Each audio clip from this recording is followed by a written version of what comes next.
Et coucou la Team Family, j'espère que vous allez tous et toutes bien. Donc je suis ravi donc de vous présenter dans cette petite intro du coup donc les bougies que nous fabriquons avec ma maman. Du coup nous avons trouvé le nom de notre entreprise qui va s'appeler My Luminous Candle, ce qui veut dire ma bougie lumineuse.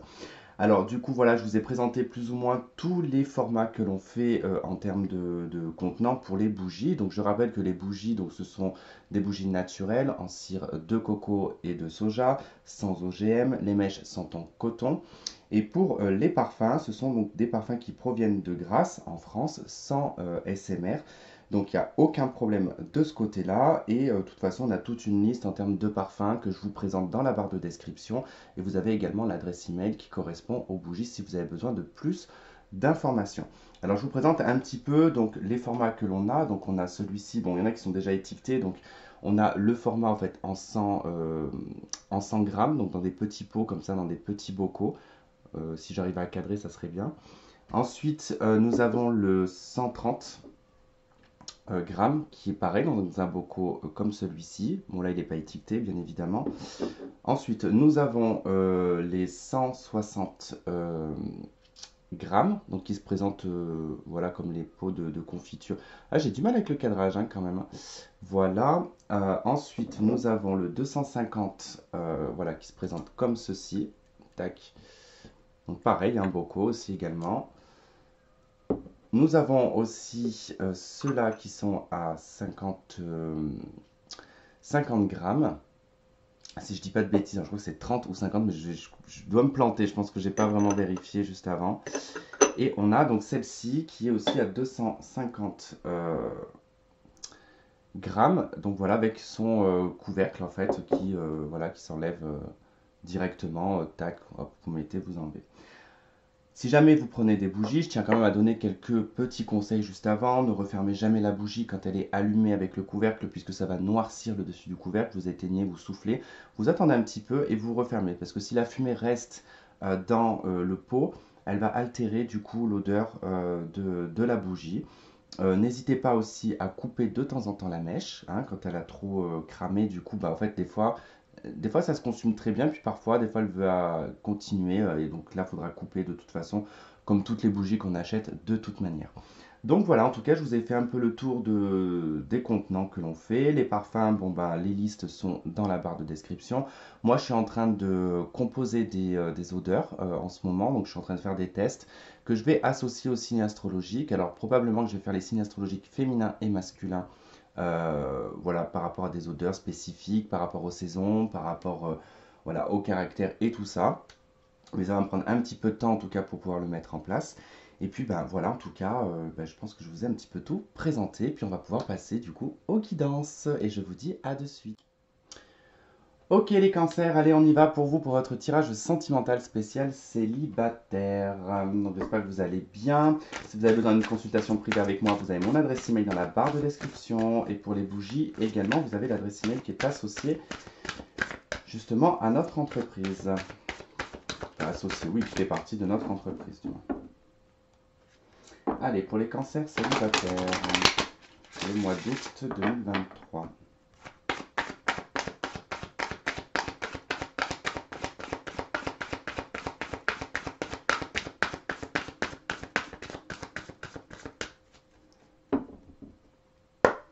Allez, c'est parti. Alors, qu'est-ce qu'on a pour vous? Nous avons la carte de l'âme sœur. On vous dit oui, c'est bien votre âme sœur.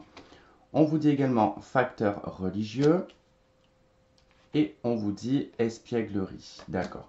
Bon, pour les célibataires ici, bon, il est probable que vous fassiez la rencontre ici d'une âme sœur, mais avec quelques difficultés tout de même, puisqu'ici on nous parle de facteurs religieux. Alors, facteurs religieux, pas forcément, ça peut être facteur culturel, facteur professionnel, plein de facteurs en tout cas qui peuvent être mis en compte et qui peut un petit peu empêcher peut-être la relation, ou du moins de pouvoir faire quelque chose d'officiel sur le moment. On nous parle ici d'espièglerie, donc de toute manière, profitez des bons moments. On voit qu'ici on est plutôt dans une ère un peu adolescente, donc ça ne parle pas forcément d'engagement, d'accord. On est plutôt ici voilà, sur la découverte, sur le fait de s'amuser et peut-être de laisser passer cette problématique et le facteur extérieur qui peut vous empêcher d'être ensemble, d'accord. On a en dos de deck, libérez-vous. Alors, hop. qu'est-ce qu'on a pour la suite?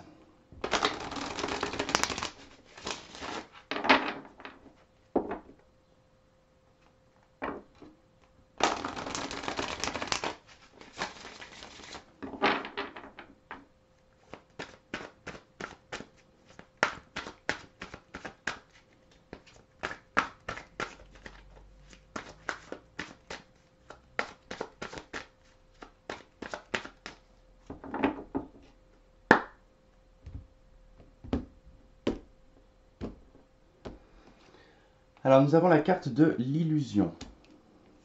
Nous avons la carte oui. Et nous avons la carte du temps. D'accord. Bon, il se peut que vous vous posiez 36 000 questions, justement, puisque comme il y a un facteur ici en plus qui est validé, qui nous confirme bien, on a le masculin en dos de deck, hein, qui nous confirme bien qu'il y a bel et bien quelque chose qui empêche cette relation par des facteurs culturels, religieux, professionnels, peu importe, et que du coup, vous allez probablement ici vous dire, bon, bah, le lien que je ressens, euh, le truc particulier que je peux ressentir est totalement illusoire. Voilà. Vous allez vous dire, d'accord, bon, je vais abdiquer, je vais laisser tomber, je vais me dire que c'est dans ma tête, il y a trop de problématiques autour pour que ce soit quelque chose de réel. Avec l'espièglerie, on a le temps. On vous dit qu'en fait, déjà, vous avez le temps, ne vous pressez pas, ne vous précipitez pas, laissez vivre ce moment en fait, d'espièglerie, le temps que ça doit durer. D'accord? On va voir si on est purement dans quelque chose d'illusoire ou pas du tout.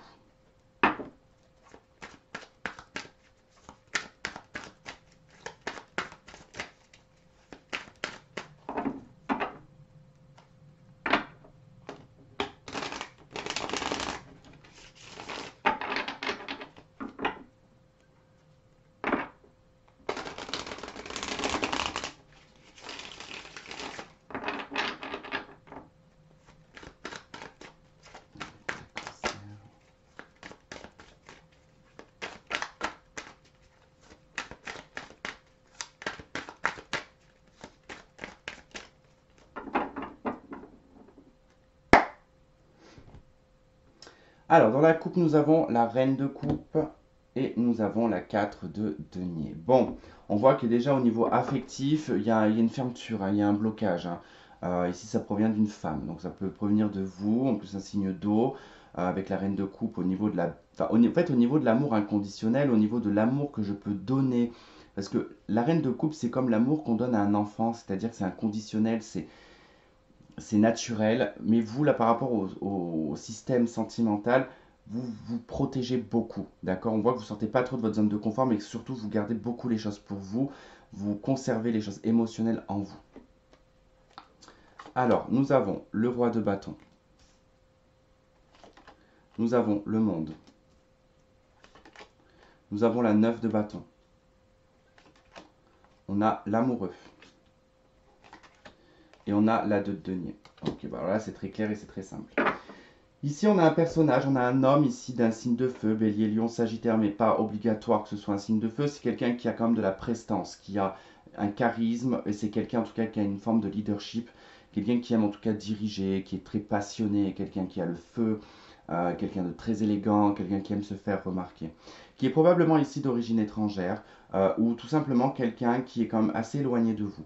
On a un personnage qui essaye de toute façon de clôturer quelque chose dans sa vie, qui essaye de mettre un terme peut-être à une relation ou à une ancienne vie, mais qui rencontre quand même une certaine problématique ici avec la 9 de bâton, puisqu'on voit qu'avec la carte de l'amoureux, cette personne doit faire un choix probablement entre deux personnes, d'accord? On a cette personne qui jongle, donc avec la 2 de denier qui probablement vous voit l'autre personne, ou va vous voir, va vous rencontrer, mais ce ne sera pas forcément libre, puisqu'avec la carte de l'amoureux, il y a aussi cette notion de duo qui doit faire un choix, et en tout cas, on est dans un système avec l'amoureux où on ne s'engage pas, d'accord?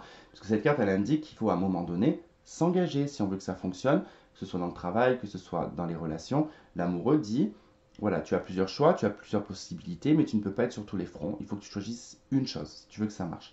Là, en l'occurrence, on voit que c'est appuyé par la 2 de denier, qui a quand même un duo, qui a quelque chose, une instabilité par rapport à ça, qui peut poser problème ici à cette personne. Je ne vous parle pas de vous parce que tout simplement, le roi de bâton est arrivé en premier. On me parle de cette personne, d'accord? Donc, cette personne-là, je pense que de toute façon, vous allez la voir, vous allez la rencontrer, puisqu'on voit qu'il y a quand même un lien, il y a quelque chose. Et vous allez, comme on a vu dans la coupe, vous allez vous retirer, parce que vous allez avoir peur que ce soit une illusion, ce que vous ressentez. D'accord?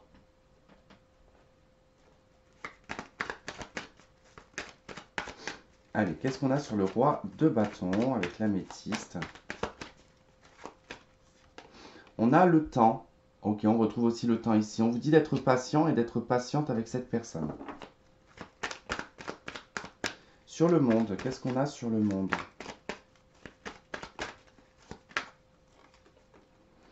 On a la protection divine, la grande protection et le mariage et l'appui. Donc effectivement, je vois bien que cette personne, alors soit protège la relation qu'elle a actuellement, soit effectivement, elle veut se détacher ici et clôturer une relation de mariage, une relation de couple, d'accord? Sur la 9 de bâton, qu'est-ce qu'on a? On retrouve la carte de l'homme, le consultant. En tout cas, pour moi, ça va être la personne que vous allez rencontrer, qui effectivement rencontre certaines problématiques, certains obstacles. J'ai l'instabilité qui a voulu venir sur l'amoureux, ça m'aurait même pas étonné, puisque c'est une carte d'instabilité aussi, l'amoureux. Allez, qu'est-ce qu'on a sur l'amoureux? On retrouve le bon raisonnement, la sagesse. Donc, cette personne, elle sait qu'elle doit faire un choix, qu'elle ne peut pas jouer sur tous les tableaux. Donc, elle va se raisonner. En tout cas, cette personne va se raisonner et probablement faire un choix. On va voir sur le 2 de denier ce que ça donne.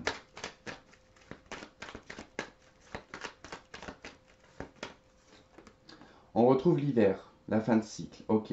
Bon, ça indique tout de même que cette personne, elle compte en tout cas clôturer cette situation d'instabilité. Elle compte clôturer le fait peut-être d'être dans un duo, ou du moins de ne pas être clair avec la personne officielle avec qui elle est, du moins pour vous laisser la place. En l'occurrence, je pense que cette personne, bon, il va y avoir quand même quelque chose qui va faire que ça va déclencher justement l'avancement de cette décision.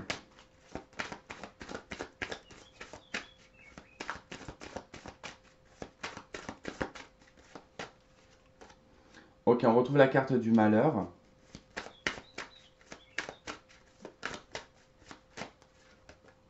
Et on a la carte de l'arme. Ok. Bon. Je pense que ça correspond à cette personne, puisque on nous dit ici que le malheur est dû à une trahison. Alors, il est probable que cette personne, en tout cas le facteur religieux, oui, cette personne doit être engagée. D'accord? Elle doit être mariée ou elle doit être engagée. Cette personne veut en tout cas se détacher. D'accord? Elle veut se séparer. Elle rencontre des problématiques et justement parce qu'elle est dans un système actuel où elle est malheureuse, cette personne, parce qu'elle est constamment dans l'affrontement, l'adversité dans sa relation actuelle. C'est pour ça que cette personne veut partir, veut quitter tout ça, mais ça ne sera pas sans conséquence pour cette personne, puisque ça va s'aggraver par la suite concernant en tout cas son ex, enfin, fille ou garçon ex, peu importe, qui va en tout cas s'acharner sur cette personne. Donc voilà en tout cas pour vous les cancers célibataires. Bon bah accrochez-vous en tout cas si vous êtes face à ce genre de personnes.